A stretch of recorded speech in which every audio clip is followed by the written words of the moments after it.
All right, so as the new century kicks off, Rome's military has its eyes locked firmly on one place, Germania.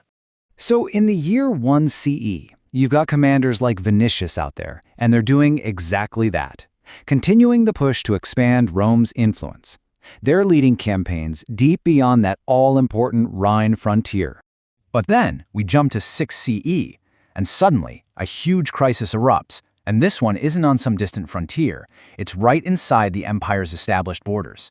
A massive rebellion just ignites across the entire province of Illyricum. We're talking a real firestorm that's going to demand Rome's full, undivided attention. So this uprising, the Romans called it the Bellum Batonianum, which basically means the War of the Batos. And why? Well, it was led by two incredibly tough commanders who, believe it or not, both had the same name, Bato. This wasn't just some small skirmish. It was a huge alliance of Illyrian and Pannonian peoples. And for 4 long, brutal years, this war was a direct threat to the Italian heartland itself.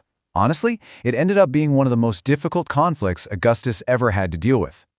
Okay, so a year into this absolute meat grinder of a war, in 7 CE, Emperor Augustus makes a decision that will have massive consequences.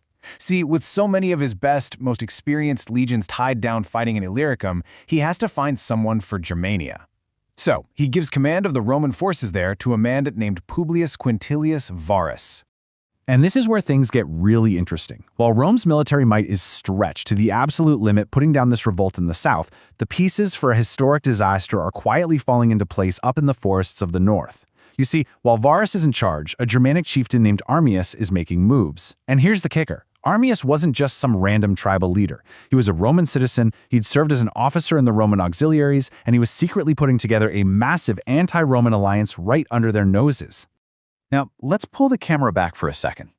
In that exact same critical year, 9 CE, while Rome is just bogged down in these horrible frontier wars, something absolutely monumental is happening on the other side of the world. In China, the Western Han Dynasty, which had been in power for ages, finally comes to an end. The regent, a man named Mang, sees his chance. He seizes the imperial throne, kicks out the last ruler of the Western Han, and establishes his own dynasty, the Shin Dynasty. Now, it wouldn't last very long, but it was still a major, dramatic turning point for that whole region. Okay, but let's get back to the Roman world, because in that very same year, 9 CE, just as they are finally wrapping up that exhausting war in Illyricum, devastating news arrives, news from Germania. And this is news that is going to echo through the halls of Roman power for literally centuries to come. The event gets a name, the Clades Variana. In Latin, that means the Varian disaster. And you have to understand, for Rome, this was so much more than just a military defeat. It was a deep psychological wound, a scar right on the soul of the empire. So what happened? Well, Arminius used everything he'd learned serving Rome against them. All that insider knowledge of Roman tactics, he used it to set a perfect trap. He methodically lured Varus and his 3 legions, the 17th, 18th, and 19th, into a devastating ambush deep in the Teutoburg Forest. Let that sink in. 3 entire legions. And not just the soldiers. We're talking all their auxiliaries, the camp followers, everyone. Tens of thousands of people just systematically wiped out over the course of several horrifying days. And this really gets to the heart of the strategic fallout. This battle wasn't just about losing men and equipment, as terrible as that was. No, this brought the whole triumphant era of Augustan expansion to a sudden, violent, and deeply humiliating stop. So the very next year, 10 CE, is all about damage control. You can just imagine how furious Augustus was. He immediately sends his most trusted general, his stepson Tiberius, straight to the Rhineland. And his mission is simple: stabilize the shattered frontier and just begin the incredibly difficult process of picking up the pieces after this disaster. And this completely changed the game for Rome's grand strategy. That whole dream of conquering Germania all the way to the Elbe River, gone. It was totally abandoned. From this moment on, Roman policy shifts from offense to defense. The Rhine River, well, that effectively becomes the permanent, heavily fortified border of the empire in the north. So this catastrophic defeat, and maybe even more importantly, the loss of 3 sacred legionary eagles, it leaves this single burning question hanging over the entire city of Rome, a question that is absolutely going to define their military campaigns for the entire next decade.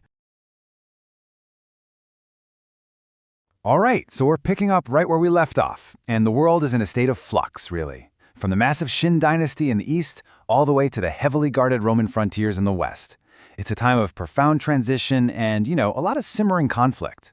So let's start over in the east. It's 11 CE, and the Yellow River, this is the lifeblood of China. It just turns on them. It becomes a total scourge. A massive, catastrophic flood hits. And this isn't just a natural disaster, you see. It's a full-blown political crisis just waiting to happen. The inability to handle the aftermath, well, it just eats away at the authority of Emperor Wang's new dynasty. This single event, it's going to be the spark for years of serious social unrest. Okay, now let's look over to the west. Rome is still very much reeling from that absolute disaster in the Teutoburg Forest. So the focus isn't on pushing forward anymore. Nope. It's all about containment.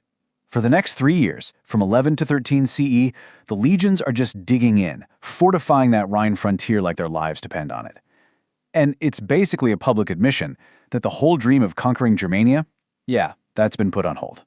And then, 14 CE, August 19th to be exact, the unthinkable happens. Augustus dies. This is the man who built the Roman Empire as we know it. He ruled for more than 40 years, completely transformed Roman life. His death isn't just the end of a long reign, it's the end of an entire era. And it brings up the one question on everyone's mind. Can this whole new system he created actually survive without him? You have to remember, Augustus's whole deal was built on this idea of the princeps. He was very careful to never, ever call himself a king. Oh no. He was simply the first citizen. It was absolutely brilliant political theater, really. It let him hold all the power of a monarch while keeping up the appearance that the old republic was still around.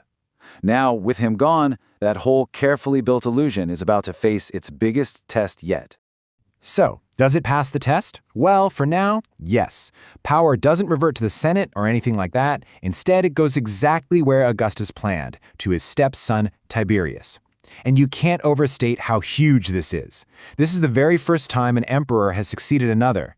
It solidifies the whole imperial system and kicks off the Julio-Claudian dynasty, which is going to be in charge for the next 50 years. So now we have a new reign, which means new rebellions. The start of Tiberius's time in charge is immediately hit with challenges on the empire's fringes. This is not going to be a smooth ride. Way down in North Africa, a new fire starts. A local chieftain named Tacfarinas gets his tribe, the Musalami, to rise up against Roman rule. And what looks like just a minor local problem at first is going to blow up into this long, draining guerrilla war that will keep Roman legions bogged down in Africa for a very, very long time. All right, back to Germania for the Eagle's revenge.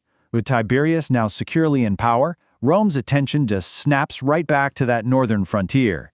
There's unfinished business. Losing those 3 legionary eagles in the Teutoburg Forest was more than a defeat. It was a deep stain on Roman honor, and that demanded vengeance. So, how did they do it?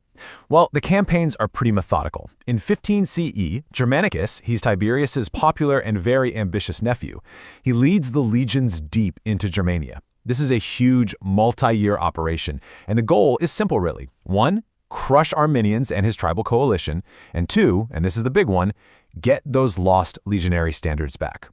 The whole thing comes to a head in 16 CE at the Battle of Idistaviso, and here, the disciplined Roman army just proves to be too much for the Germanic forces. It's a decisive victory, basically brutal payback. But even in victory, there's this huge lesson. Winning a battle is one thing, but actually conquering and holding this territory, it's something else entirely. Those dense German forests are just an impossible quagmire. So you think they'd press their advantage, right? Nope. Tiberius recalls Germanicus back to Rome. He just calls the whole thing off. The official story is that the cost of fully conquering Germania was just too high. But you have to wonder if maybe Tiberius was getting a little nervous about his nephew's soaring popularity. Whatever the reason, this decision is massive. It basically makes the Rhine River the permanent northern border of the Roman Empire. So now we've got a world in turmoil. With the war in Germania wrapped up, the pieces on the board start to shift. New fronts open up, and even the earth itself seems to be getting restless. And it's funny how things work out. In 17 CE, as soon as the Roman threat is gone, what happens in Germania? The Germanic tribes immediately start fighting each other. Arminius goes to war with his rival, Maroboduus. So that whole problem kind of solves itself for Rome. And what does Rome do? It pivots. It shifts its focus east, to the kingdom of Armenia. They overthrow the dynasty there to make sure they have a solid buffer zone against their main rival, Parthia. But that same year, 17 CE, also brings a totally different kind of catastrophe. A massive earthquake absolutely flattens the Roman province of Asia, that's in the region of Lydia in modern Turkey. How bad was it? Well, reports say 12 major cities were destroyed. 12, including the huge metropolis of Sardis. The scale of the devastation is just hard to wrap your head around, and it required a gigantic relief effort from Rome to even begin to rebuild. Okay, so we're heading into the end of the decade, and those little cracks we saw earlier, they're becoming huge chasms. We're seeing new wars and new signs of unrest everywhere, from China all the way back to Africa. So remember that huge flood back in 11 CE in China? Well, now the bill comes due. All that discontent that's been simmering for years finally boils over. A massive peasant rebellion erupts, and they call themselves the Red Eyebrows. This movement is going to be the thing that ultimately brings down Emperor Wang Man's entire Shin Dynasty. And this really shows you the shifting pressures on the Roman Empire. You've got Germania's endgame in the north, where the Germanic threat just kind of fizzles out into civil war. The problem literally solves itself, but then you look south to Africa and it's a whole new war. Tacfarinas' insurgency is gaining steam, and it's turning into a major military headache that's going to tie up Roman legions for the long haul. So as this decade closes out, you can see that Rome's frontiers are in constant motion. They've finally settled things in Germania, but now Africa is in full revolt. The big question is, where is the next great challenge to the empire going to come from? Because one thing's for sure, it's definitely coming. All right, so it's 21 CE. The decade kicks off not with quiet and peace, but with those familiar tremors of conflict all along Rome's massive and pretty violent frontiers. And boom, right away, the empire's fringes are starting to fray. Over in Germania, Arminius, the guy who handed Rome that crushing defeat at Teutoburg Forest, is now gone. But here's the thing, he wasn't taken down by a Roman, nope. He was assassinated by his own people, other Germanic chieftains who were actually more afraid of his ambition than they were of Rome. Now, his death is a huge relief for Rome, for sure, but it doesn't really solve the bigger problem. Germania is still this patchwork of tribes, really only united when they're fighting Romans. And at the same time, over in Gaul, all that anger over Roman taxes finally boils over. The Aedui tribe kicks off a major revolt. And the legions eventually crush it, but it's a really sharp reminder that pacification was often just a thin layer of calm over some deep resentment. So let's jump ahead to the next year, 12 CE. While Rome's busy dealing with all its drama in Europe, a totally different kind of storm is brewing on the other side of the world. Over in China, things are, they're completely falling apart for the Shin Dynasty, which was founded by the usurper Wang Mang just a little over a decade ago. It's like nature itself turned against him. The Yellow River has this catastrophic flood displacing millions of people, leading to massive famine. And all that desperation, it fuels huge peasant rebellions, like the super famous Red Eyebrows. You have to understand the mandate of heaven, that divine right to rule, was everything. And it was proven by having a stable, prosperous empire. With natural disasters and rebellions like this, it was a clear sign to everyone that the heavens did not favor this emperor anymore. And that brings us to 23 CE. And this year, this is where things get really fascinating. Because you see this incredible split. This moment where the paths of the two great empires of the age, Rome and Han China, just diverge dramatically. You can really see the contrast here. In Rome, it's all about consolidating power. The Praetorian prefect, Sejanus, he's the commander of the emperor's personal guard, and he is very ambitious, starts building the Castra Praetoria. Now, this isn't just a barracks. It's basically a fortress right inside the city, bringing all the emperor's elite troops into one spot. It's a power move, big time. It strengthens the emperor, and maybe more importantly, it strengthens Sejanus. Now, look east to the capital Chang'an. Power there isn't being consolidated. It's disintegrating in the most violent way you can imagine. Rebel forces literally storm the palace. They corner Emperor Wang Mang, and they kill him. Just like that, his dynasty is over. And the wild thing is how fast this all happened. The whole Xin period was just incredibly short and chaotic. It was only 14 years long. It starts with Wang Mang grabbing the throne in 9 CE, but almost right away, he's just slammed with problems, with the Yellow River flood being the huge one. By 18 CE, the Red Eyebrows are in full-on rebellion, and just 5 years after that, it's all over. It's a pretty stark lesson in just how quickly an entire imperial system can come crashing down. All right, let's move on to 24 CE. We're going to shift our focus back to the Roman world now, and specifically, we're heading to its southern frontier. And here, Rome scores a major win. For years, they've been dealing with this really persistent, really annoying insurgency in North Africa. It was led by a Numidian deserter named Tacfarinas, and this guy was a total master of guerrilla warfare. He'd been frustrating Roman commanders for ages. But in 24 CE, his revolt is finally, decisively put down. And this is a big deal. It secures the province of Africa for Rome, which was a vital source of grain for the city. Okay, so it's 25 CE, and while Rome is busy putting out these fires on its borders, something amazing is happening in the east. Out of the ashes of that collapsed Shin Dynasty, an old power is about to be reborn. This is it. This is the big moment. The mandate of heaven. It shifts. A man named Liu Shu, who's a descendant of the old Han royal family, manages to rise out of all that chaos, and he's proclaimed Emperor Guangwu. He doesn't just win a war, he actually restores the Han dynasty. This is the beginning of what we now call the Eastern Han. And you know what? Emperor Guangwu wasn't just a warlord. He was an incredible administrator. He gets to work right away trying to stabilize this shattered empire. He moves the capital to Luoyang, which is closer to the economic heartland. He slashes taxes for the peasants, which is a huge deal for helping them recover. He pours money and resources into rebuilding the irrigation systems that were destroyed. His goal is crystal clear: reestablish central authority, and win back the hearts and minds of the people. So, of course, while all that's happening, we turn back to Rome in 26 CE, and, yep, it's back to the usual. More trouble on the frontiers. This time, the trouble is in Thrace, over in the Balkans. Local tribes are revolting because they're furious about Roman military recruitment. It's the same old story, right? Rome needs more soldiers, the locals resist, and the legions get sent in to sort it out. And, just like usual, the rebellion gets stamped out.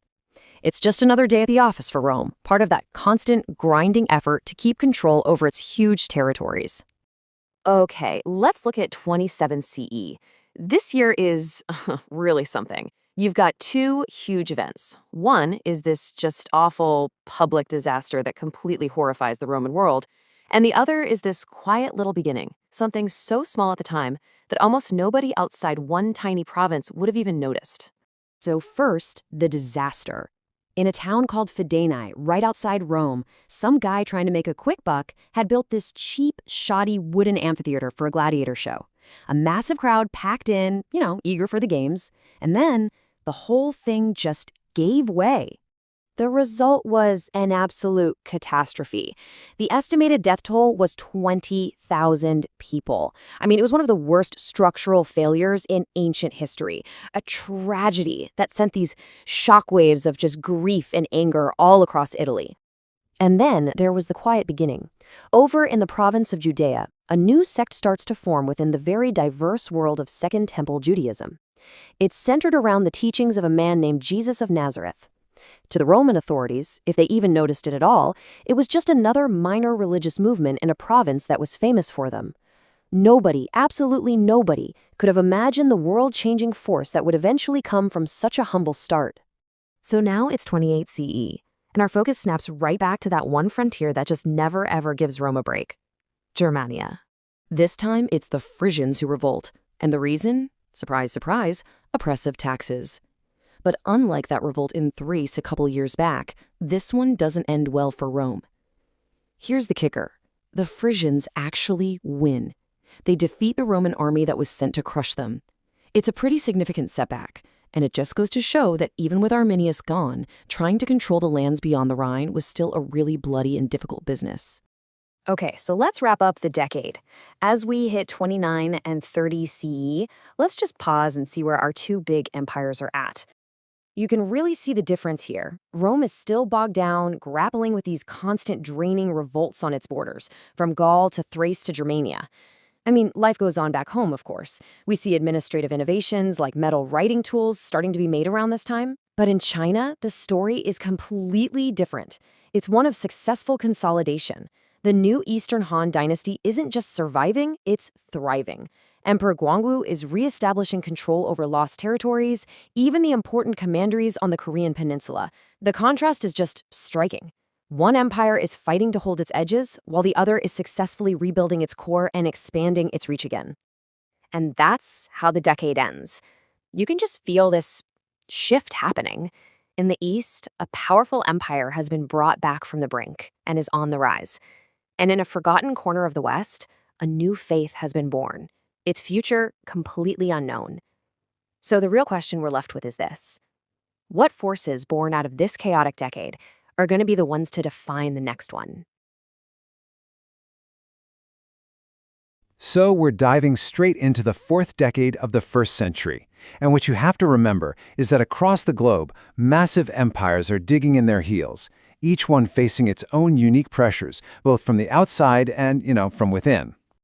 All right, the decade kicks off in 31 CE, and the Roman Empire is under the, let's say, steady but very distant control of Emperor Tiberius. He's been ruling for 17 years now, mostly from his island retreat on Capri. So out in the provinces, in these politically charged places like Judea, it's guys like the prefect Pontius Pilate who are actually running the day-to-day show.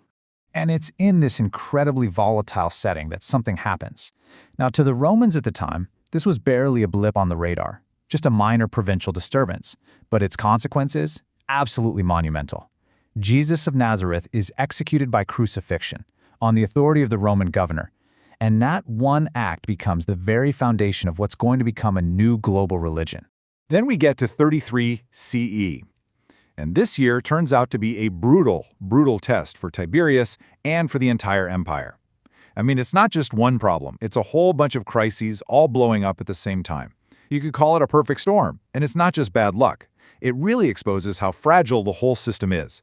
How dependent it is on one single aging ruler. First off, right in the heart of the empire, in Rome itself, a massive financial crisis hits. There's this huge credit panic, which leads to a critical shortage of cash. So loans are getting called in, property values are just plummeting, the economic chaos is everywhere. It's a pretty stark reminder that even a superpower at its absolute peak can be rocked by economic shockwaves. At the exact same time, you've got trouble brewing way out on the Danube frontier. The Dacian tribes, they rise up against the Sarmatians, who had enslaved them. And look, this isn't some minor tribal squabble. This is a big deal. A really destabilizing event that threatens the security of one of the empire's most important borders. And if that wasn't enough, another fire ignites out in the east. An uprising breaks out among the Samaritans, which demands even more Roman military attention and resources. So just picture it. You've got economic chaos in the capital, and military emergencies flaring up on two separate fronts, all at the very same time. And throughout this entire decade, the pressure from the east is just relentless. Rome's great rival, the Parthian Empire, led by Artabanos II, is constantly probing for any sign of weakness. The main flashpoint? It's always the strategic buffer kingdom of Armenia. See, whoever controls Armenia basically controls the region. This whole diplomatic and military chess match with Parthia is a constant drain on Roman attention and, of course, their money. Meanwhile, back in Judea, kind of in the shadow of all these huge imperial power struggles, that little movement that started with the crucifixion is taking its first and often pretty violent steps. In 34 CE, just 1 year after that perfect storm of crises, an early leader named Stephen is publicly stoned to death. And in that very same year, one of the movement's most aggressive persecutors, a man named Saul of Tarsus, has this incredible, life-altering conversion experience on the road to Damascus. It is a turning point that, at the time, nobody could have possibly understood the significance of. Then, in 37 CE, it happens. The long, stable, and, let's be honest, increasingly grim reign of Tiberius finally comes to an end.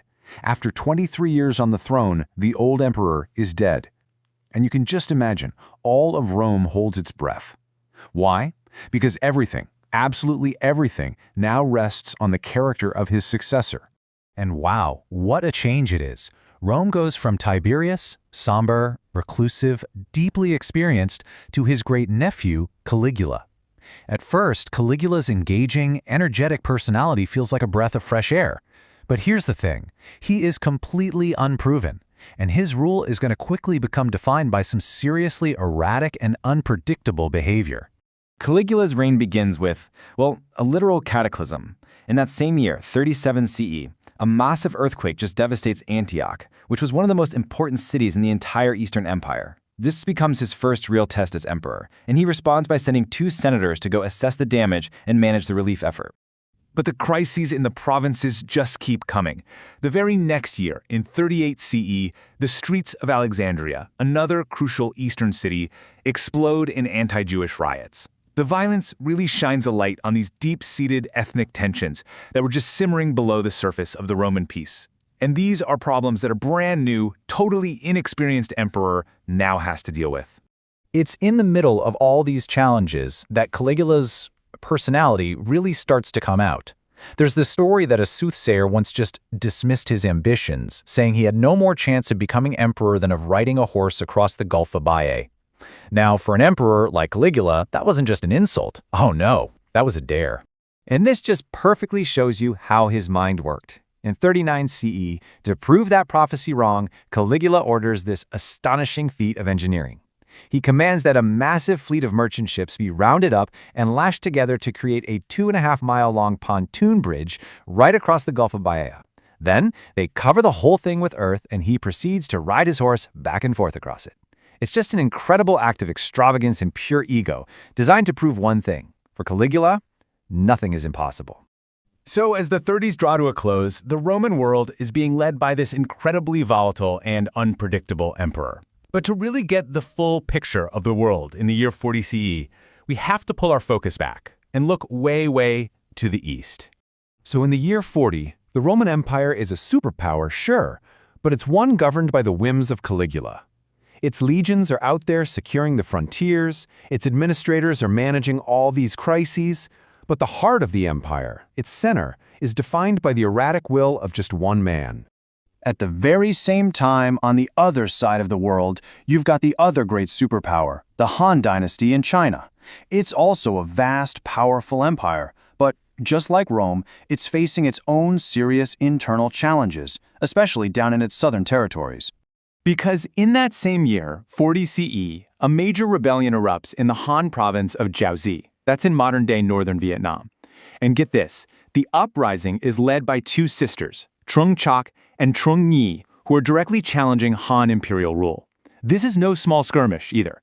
It is a major military threat that's going to require a massive response from the Han government. So the decade ends with both of the world's great empires facing some really profound instability.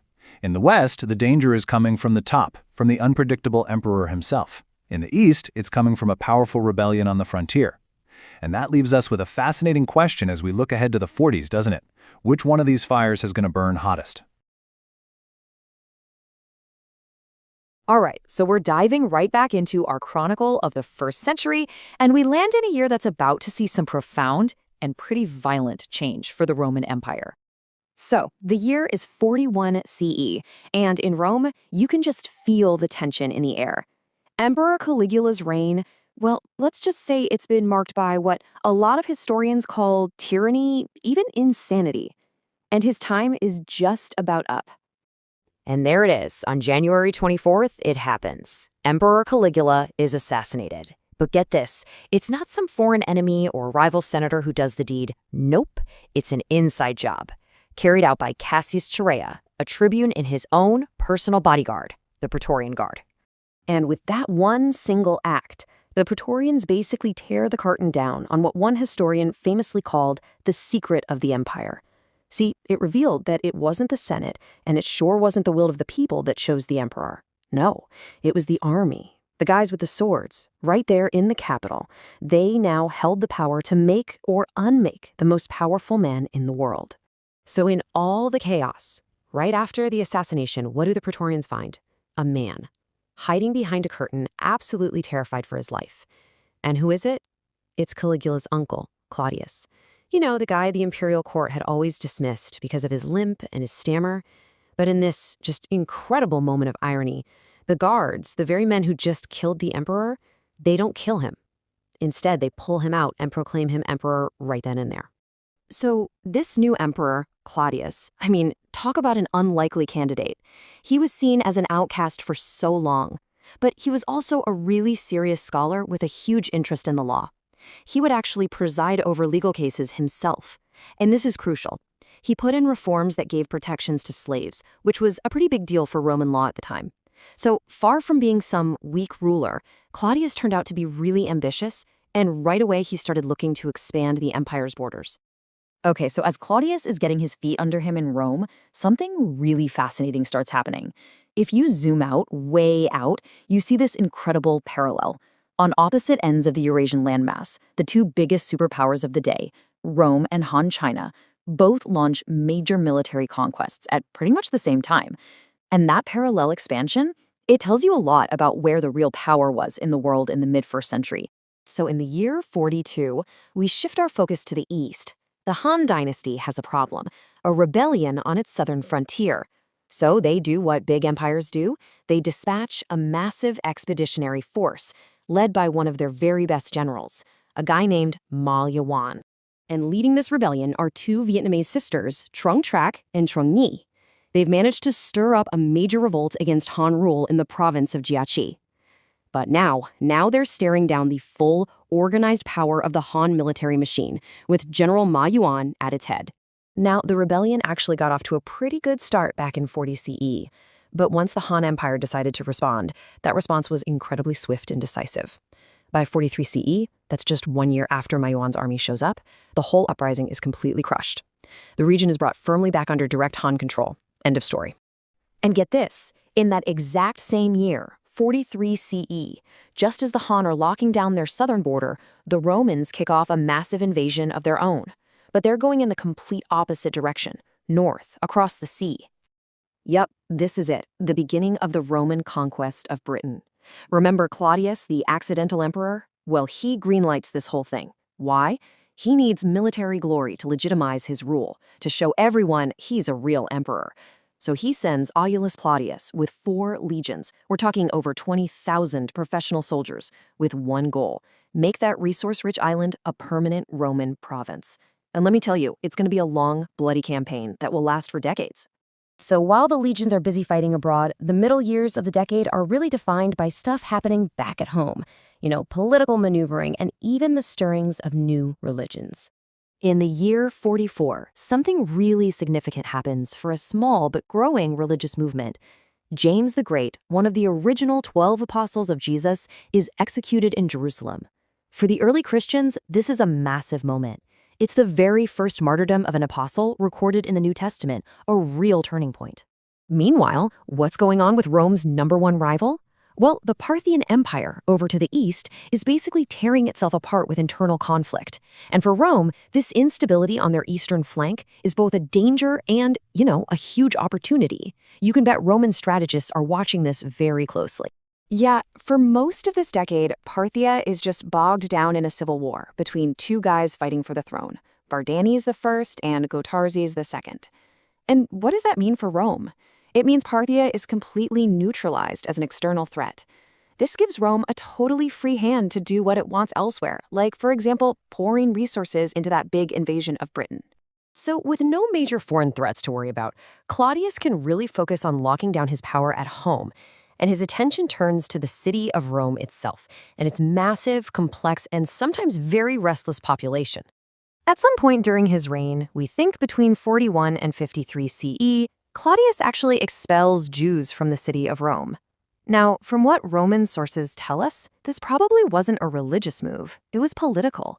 It was all about maintaining public order and stopping any unauthorized political meetings from happening within the capital's huge, diverse population. All right, let's fast forward to 50 CE, the end of the decade. And what do we see? Both of our big empires, Rome and Han China, are capping the decade off with major victories that really cement their power on their frontiers.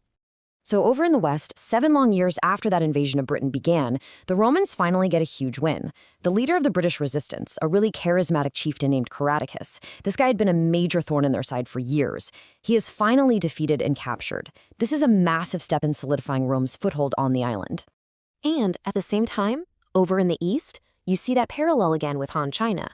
The southern Xiongnu, this powerful confederation of nomads who had been a constant threat on the northern frontier, they formally submit to Han authority. I mean, this is a huge diplomatic and military victory. It turns an old enemy into a vassal state and basically secures that border for years to come. So, as the decade wraps up, let's pull back for the big picture. The estimated world population in 50 CE is just under 250 million people. Now that sounds tiny to us today, right? But you have to remember, these two empires, Rome and Han China, controlled a massive chunk of that known world. So the decade from 41 to 50 CE closes out with both Rome and Han China stronger and more secure than ever. They've put down rebellions, they've conquered new lands, they've neutralized their biggest threats. So the big question, the one everyone is asking, is what's next? With their power consolidated, who or what will they challenge now? All right, so it's the year 51 CE. Emperor Claudius, he's getting on in years now, about 11 years into his reign. On the surface, things look pretty solid, right? But underneath, you've got this brutal, grinding war on the western edge of the empire. And even more dangerous, a whole lot of political drama brewing right there in the imperial palace. So you can really see the end of Claudius's time in power as this two-front battle. You've got the very real fight to nail down the last bits of Britannia, and then you've got the backstabbing and scheming over who's going to be next in line back in Rome. So in 51, all eyes on the Roman military are still on Britain. I mean, it's been almost 10 years since the invasion started, and they're still trying to stamp out the last bits of resistance. The legions are pushing hard, deep into the mountains of what we now call Wales, hunting down these incredibly tough tribes. And that campaign in 51, it ends with a huge win for Rome. Their governor, a guy named Ostorius Scapula, finally manages to corner and beat the big resistance leader, Caratacus. Getting him in chains is a massive PR win, you know. But make no mistake, the fight to completely control Wales, that's far from over. So while all that's happening way out in Britain, back in Rome, the real game is afoot. Everyone can see that Claudius isn't doing so well. His health is failing. And that just ramps up all the political maneuvering for who gets to be the next emperor. Then, in the year 54, the question of succession gets answered. Abruptly, Claudius dies, and the whole thing is, well, it's super suspicious. And just like that, the path is clear for someone new and very, very young to take the throne. You know, the historians from that time, especially Tacitus, they don't mince words. They point the finger directly at Claudius's wife, Agrippina. The story goes she served him a plate of poisoned mushrooms. Why? To get her own son on the throne. It's a classic Roman power play. And guess what? The plot works. Claudius is gone, and Agrippina's son, a 17-year-old kid named Lucius Domitius Ahenobarbus, who we all know as Nero, is suddenly emperor. Think about that. Absolute power over this massive empire, and it's all in the hands of a teenager. Now, in reality, Nero's not calling all the shots at first. You've really got this power trio running things behind the scenes. His ambitious mother, Agrippina, his tutor, the famous philosopher Seneca, and the head of the Praetorian Guard, a guy named Burrus. They're the ones really steering the ship. So Nero takes over, and surprisingly, it kicks off a really stable, celebrated period for Rome. And what's wild is that at the exact same time, way over on the other side of the world, the Han Empire in China is also starting its own golden age. Historians actually have a name for this time. From 54 to 59, they call it the Quinquennium Neronis.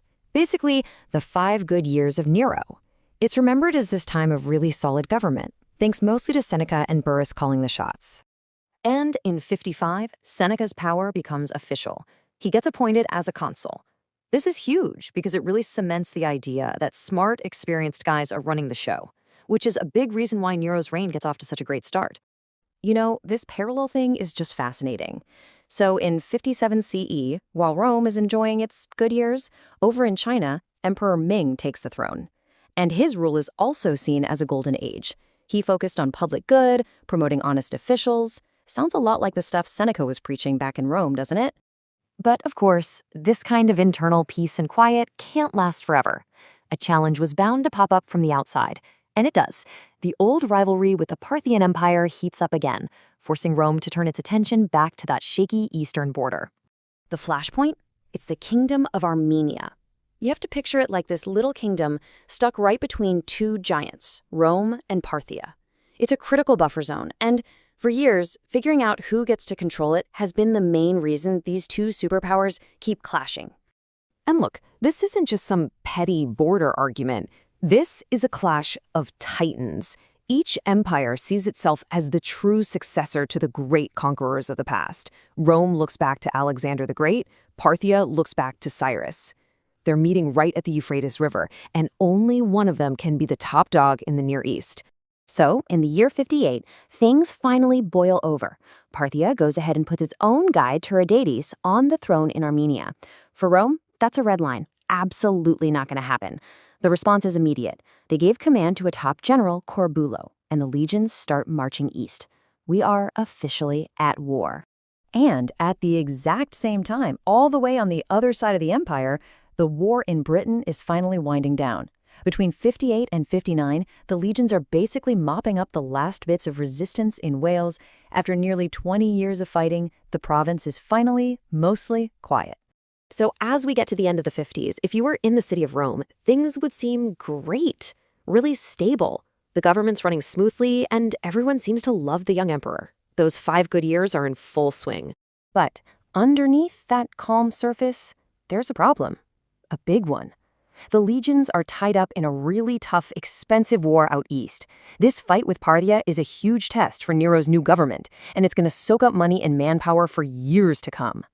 So yeah, the government was being run by smart, experienced men. But you can't forget who had the final say. It was a teenager whose true character, well, nobody really knew yet. With that much power in the hands of one kid, you have to ask yourself, how long could these good years possibly last? The Roman Empire is stretched, well, to its breaking point.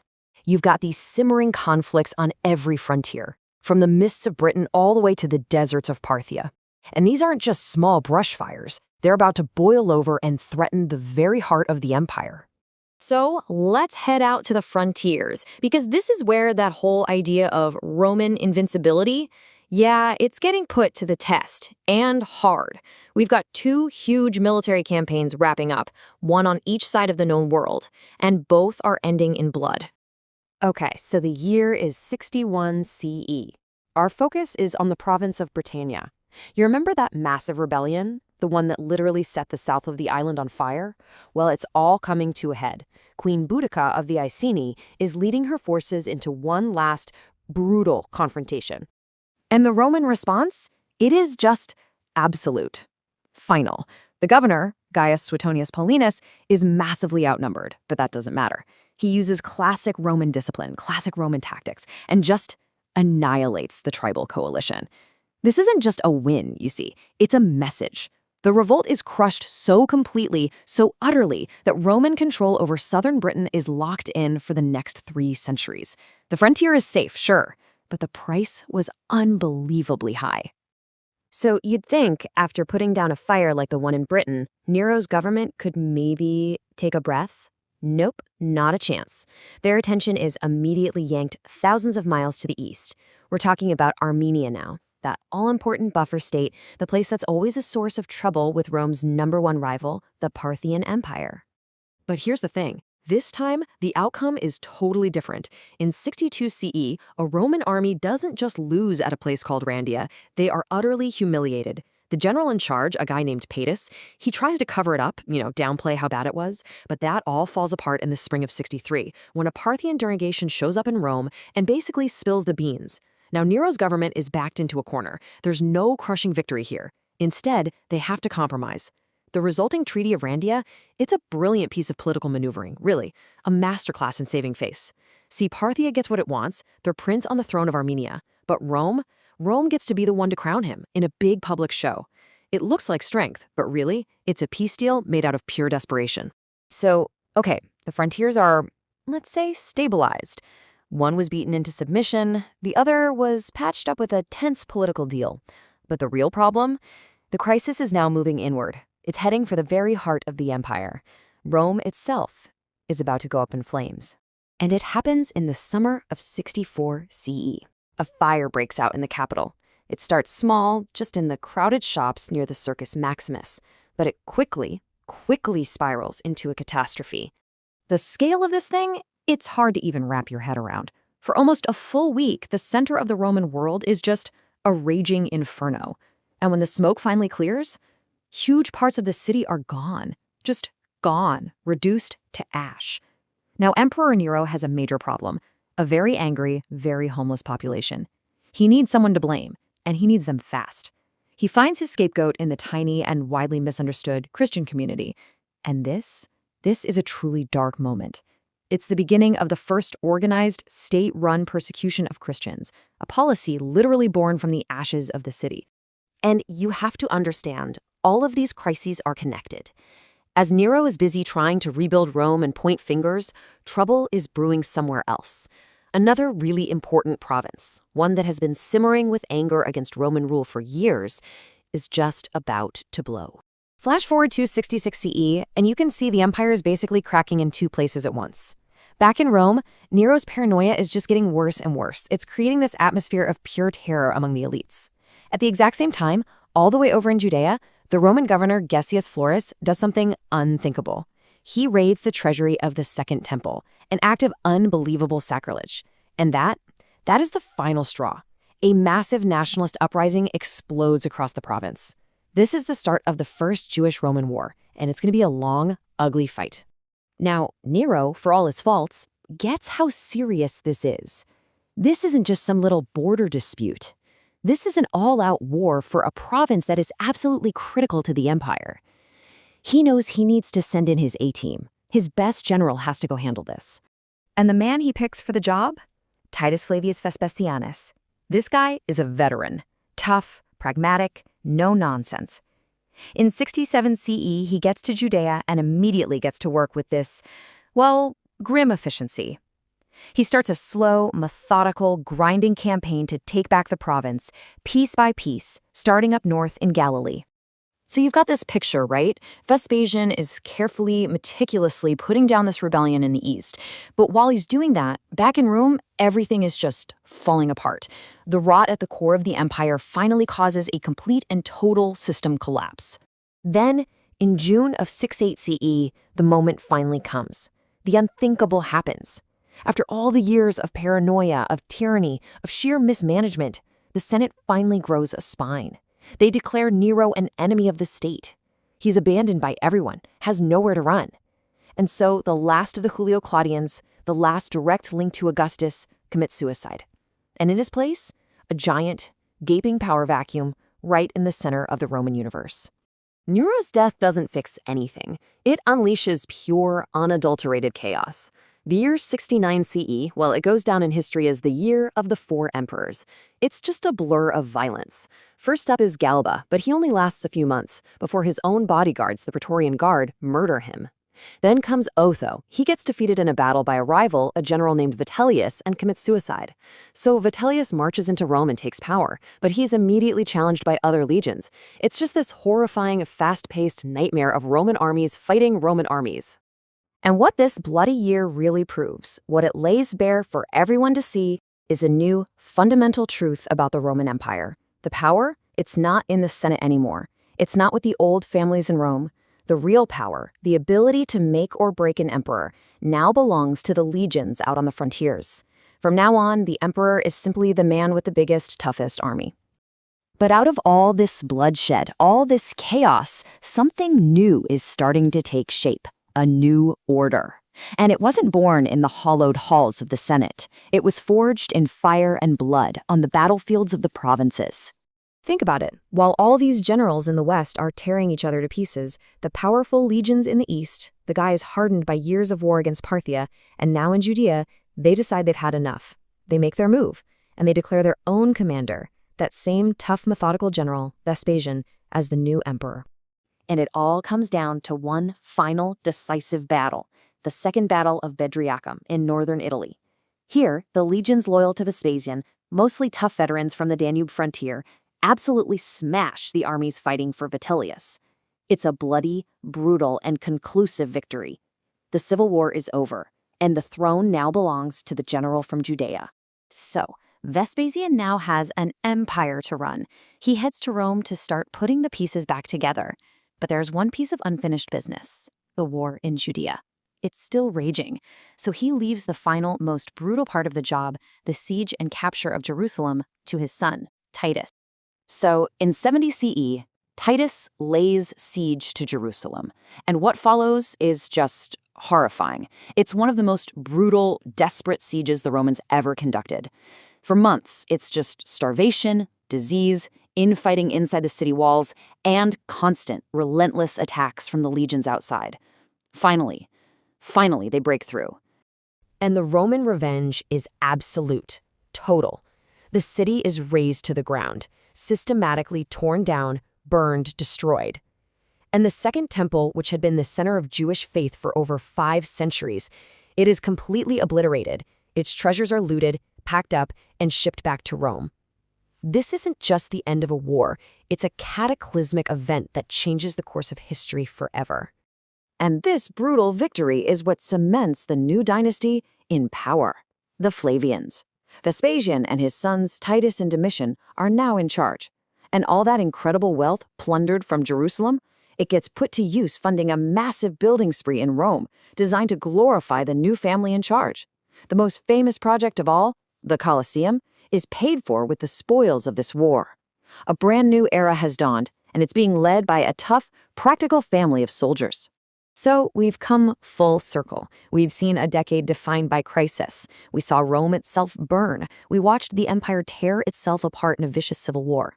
We saw brutal rebellions put down on the frontiers. And yet, out of all that chaos, a new, stable dynasty emerged. Which kind of leaves you with one big, lingering question, doesn't it? Was all this violence, this constant cycle of destruction and rebuilding, was that just the price you had to pay to hold an empire like this together? So, it's the summer of 71 CE. Emperor Vespasian and his son Titus are heading back to Rome. The First Jewish-Roman War is, for all intents and purposes, over. And they're coming home to celebrate a victory that's really going to define their new dynasty. Look, this is not just any old victory parade. Remember, after the absolute bloodbath of the Civil War in 69 CE, the year of the 4 emperors, the Flavians are totally new. They have zero ancestral claim to the throne. Their legitimacy comes from one place and one place only, the legions. So this triumph, this is their chance to broadcast that power to the entire world.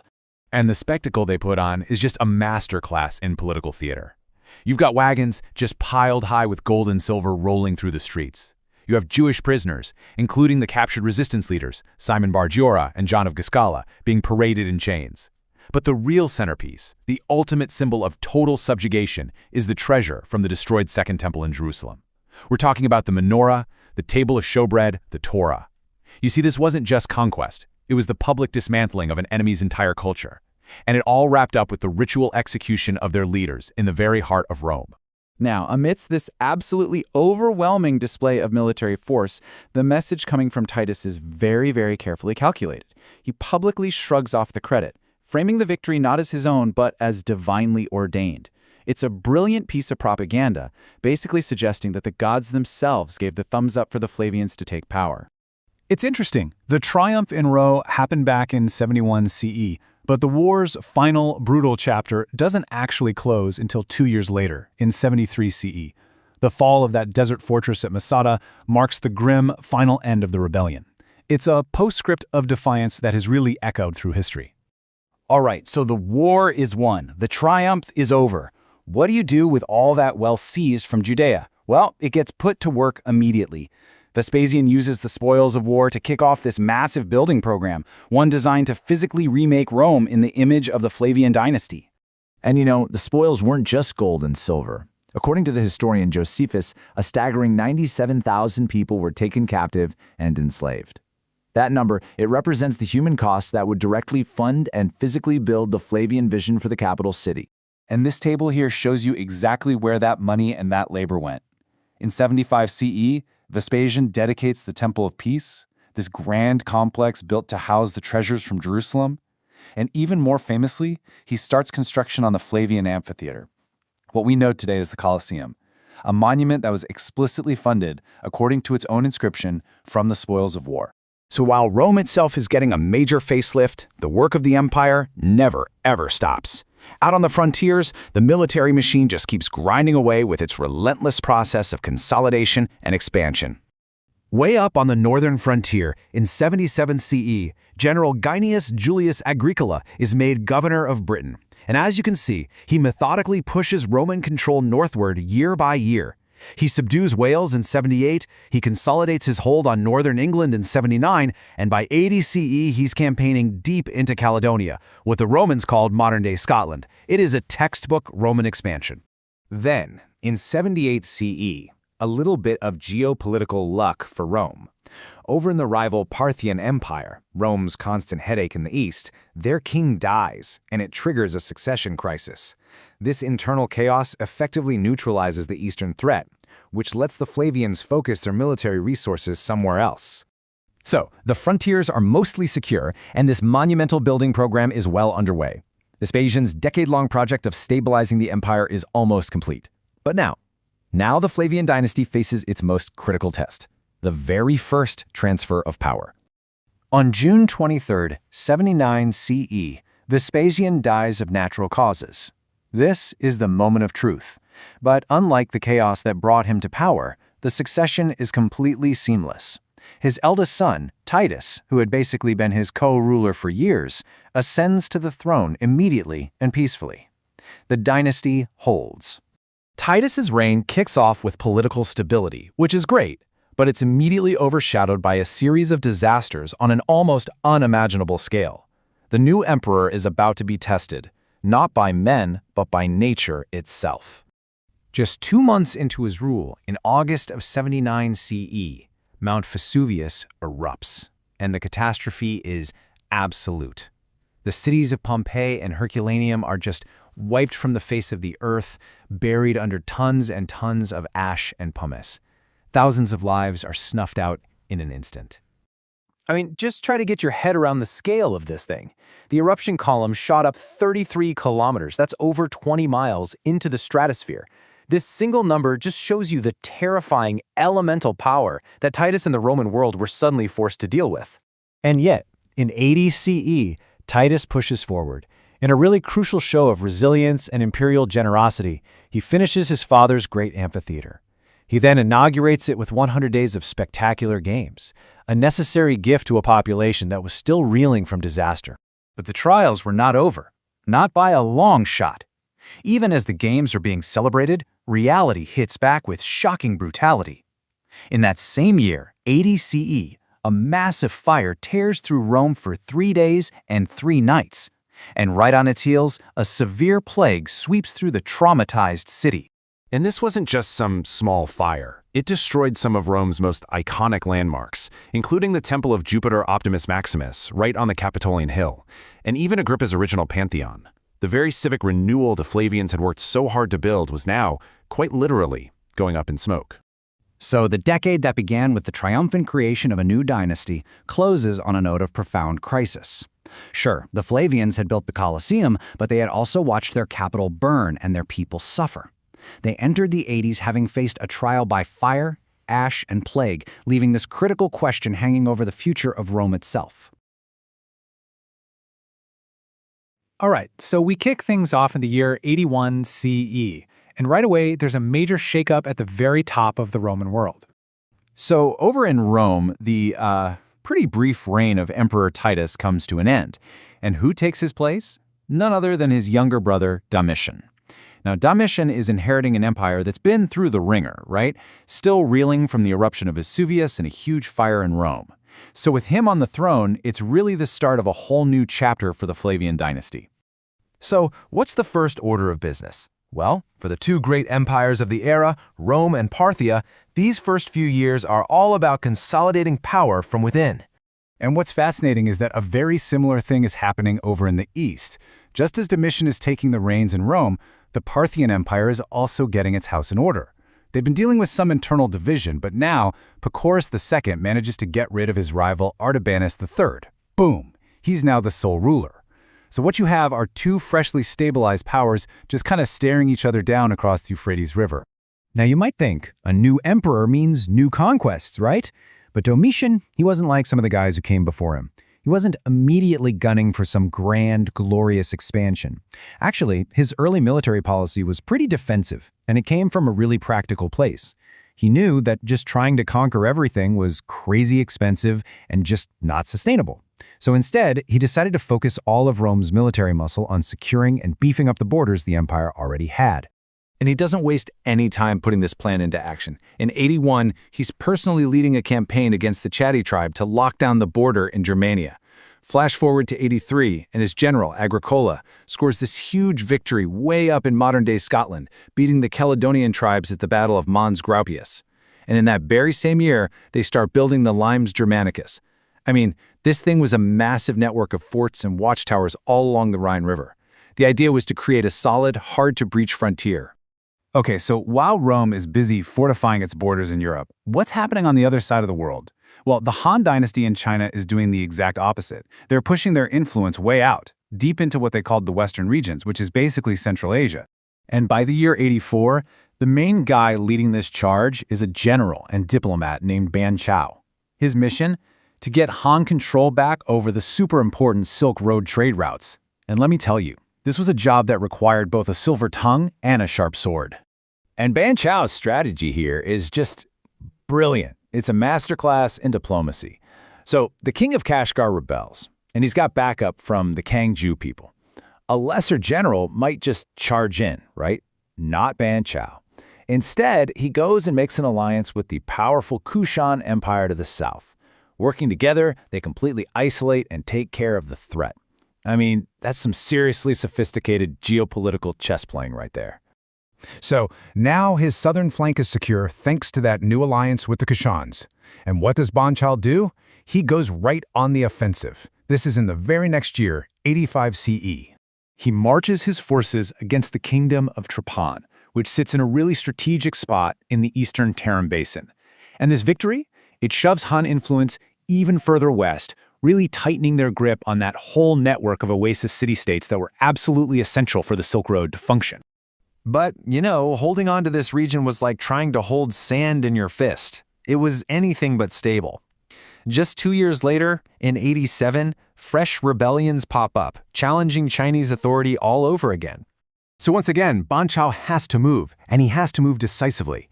He crushes these new rebellions in the key hubs of Kashgar and Yarkand. You can see the pattern here, right? It's this constant, brutal cycle of conquest and then pacification. But with every single victory, Han authority just gets dug in a little bit deeper. Then in 88, something happens back at the heart of the empire. The emperor dies in the capital Luoyang, and this creates a power vacuum that is going to have some serious, long-lasting consequences. So Emperor Zhang of Han passes away. His reign, and his father's before him, was so good it's remembered as the rule of Ming and Zhang, a real golden age of peace and prosperity. But his death leaves this huge void. And into that void step the consort clans. These are the powerful families of the emperor's wives. Their political ambitions start running wild, and it really begins to destabilize the whole court. This brings us to the final years of the decade, and things get really dramatic. We're talking about major collisions, both on the battlefield and in the halls of power, that are going to shape the futures of both of these giant empires. And the year 89 CE, wow, this turns out to be a massive turning point, with huge upheavals happening in both the East and the West. I mean, just look at this contrast. It's incredible. Over in the East, that long war between the Han and the Xiongnu finally reaches its climax. At the Battle of the Altai Mountains, Han forces deal a just catastrophic defeat to the northern Xiongnu. Their power is basically shattered. At the exact same time, what's happening in the West? Well, after a failed coup, a deeply paranoid Emperor Domitian unleashes what history calls his reign of terror. He goes after the Roman Senate. We're talking confiscating property, exiles, executions. It's wild. One empire is hitting a new peak of external power, while the other is just spiraling into internal tyranny. And the decade wraps up in 90 CE with one last massive conflict in the East. And this one involves a shocking, dramatic twist, where allies become enemies. Remember the Kushans, Ban Chao's allies? Well, they ask for a Han princess to marry into their royal family. But the Han court says no. The Kushans are deeply insulted, and they retaliate by marching on Ban Chao with a massive army of 70,000 soldiers. Okay, this is the moment where Ban Chao's military genius just becomes undeniable. He's facing a force that is way, way bigger than his own. But he doesn't just manage to hold them off, he decisively beats them. This huge Kushan invasion is completely crushed by a much smaller but brilliantly led Chinese army. The fallout from this is immediate, and it's huge. The Kukshans have no choice but to retreat, and they end up having to pay tribute to the Han Empire.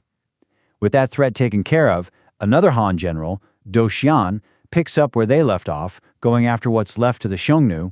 He ends up killing another 8,000 of them, and this basically cements Han dominance over the whole region. So as the decade comes to a close, you really see these two empires on completely different tracks. The Han, they've pulled off these incredible military victories, locking down their power in Central Asia. But in Rome, well, even though their borders are secure, it's all being overshadowed by this growing internal crisis. All that military consolidation of the 80s is now giving way to a totally new and unsettling kind of uncertainty. And as Domitian's paranoia, which really blew up back in 89, just kept getting worse, so did his persecution of any group he thought was disloyal. And that included Christians and Jews. This really dark turn in Rome sets a pretty ominous stage for the final, chaotic decade of the first century. All right, we're jumping right back in. The first century is in its final stretch, but things are anything but slowing down. This last decade is going to see empires clash, dynasties come to a sudden, violent end, and really set the stage for a whole new century. We're talking about the years 91 through 100 CE. And we begin in 91 CE. We're out on the vast eastern steppes. A war that has defined generations is reaching its final, brutal climax. The Han Empire is moving in for the kill, ready to finally, once and for all, deal with its great rival, the Xiongnu Confederacy. This is it. This is the culmination of nearly 2 centuries of fighting. The Han Dynasty is done playing games. They're unleashing everything they have in one last major offensive to utterly shatter the northern Xiongnu. The entire balance of power in the east is about to be redrawn. And the Xiongnu collapse happens shockingly fast. You know, after that massive defeat at the Altai Mountains back in 89, the Han armies just did not let up. In 90, they hit them again, hard. So by 91, the once unstoppable northern Xiongnu are completely broken, just scattered remnants of their former power. This is the real game changer. The Xiongnu aren't just defeated on the battlefield, they are driven out of their homeland entirely. They're forced into this massive migration west, an event that's going to have ripple effects across Asia for centuries. But for the Han, it's a huge victory. A threat that has haunted them for generations is just gone. Of course, you know what they say about power vacuums. As soon as one threat is gone, another one steps right up. In 93, a different nomadic group, the Shanbi, sees their chance. They move right into the territory the Xiongnu left behind and form their own confederacy. So the Han won the war, for sure, but the struggle for that northern frontier, that is far from over. With the northern border at least quiet for now, the Han can finally turn their full attention west, to the Silk Road. And out there, one of their greatest generals is busy carving out a legacy. His name is Ban Chao, and he's about to bring the western regions firmly under Han control. So in 91 CE, in recognition of his incredible success, Ban Chao is given this very impressive title, Protector General of the Western Regions. And let me tell you, this is not just some ceremonial position. It gives him almost total military and civil authority over that whole network of city-states in the Tarim Basin. He is the law out there. And he does not waste any time using that authority. In 94 CE, when the kingdom of Yonki gets rebellious, he marches his army in and just crushes them. The victory is so decisive, so total, that it sends a shockwave across the entire region. Over 50 other kingdoms, absolutely terrified of facing the same fate, immediately sent hostages to the Han court as a sign of submission. The message couldn't be clearer. You don't mess with Ban Chao. Now, while Ban Chao is busy making history in the East, a different kind of history is being written in the West. In that very same year, 94 CE, the historian Josephus publishes his massive work, Antiquities of the Jews. It's this incredible chronicle of the Jewish people, written, of course, right in the heart of the Roman Empire that had so recently conquered his homeland. So let's head over to that empire, to Rome, because while the Han are consolidating their power, Rome is teetering on the edge of a political volcano. The emperor, Domitian, has become increasingly paranoid, increasingly autocratic, and his reign is about to end very, very badly. On the surface, Everything seems fine. In fact, it seems great. In 92 CE, Domitian shows off his brand new, absolutely enormous Flavian palace. It's this breathtaking monument to his own power and the glory of his dynasty. But behind all that marble and gold, the knives are coming out. And meanwhile, the empire's work never stops. In that same year, 92, the legions are locked in brutal fighting with Suebi and Sarmatian tribes all along the Danube frontier. It's a constant reminder that for all the splendor back in Rome, the borders of the empire are held together by sheer force of arms. So how do we remember Domitian? Well, he was actually a pretty effective administrator. He kept the economy humming, and he managed the frontiers well. But he was also an absolute tyrant. He insisted on being called Dominus et Deus, master and God, and that kind of thing does not go over well with the Roman Senate. Fear was curdling into pure hatred. And so his reign doesn't end in retirement. It ends with a conspiracy in his own palace. It ends with daggers. The Flavian Dynasty, which began in the chaos of the year of 4 emperors, now ends in a pool of the emperor's own blood. The year is 96 CE. The emperor is dead. Murdered. The news rips through Rome, and the transfer of power is sudden, violent, and it is going to set the empire on a completely new path. With Domitian gone, the Senate, which had lived in terror of him, moves fast. They pick one of their own, an old, well-respected senator named Nerva, to take the throne. It's a total shift. Rome is moving out of an era of fear and into one of reform. I mean, the contrast between these two guys could not be more stark. Domitian was the authoritarian military man focused on his own power. Nerva is a consensus builder. He wants to work with the Senate. He's focused on fixing the economy and undoing the damage of the previous reign. And he hits the ground running. First, he eases the tax burden on Rome's poorest citizens. Then, he sets up a commission to cut wasteful government spending. And he still finds the money to finish major projects, like his beautiful new forum, which opens in 97 CE. It's just a brilliant piece of governance, and it's just what Rome needed. And with the oppressive atmosphere of Domitian's reign lifted, you see this incredible flowering of literature. Around 98 CE, the historian Tacitus feels safe enough to publish again.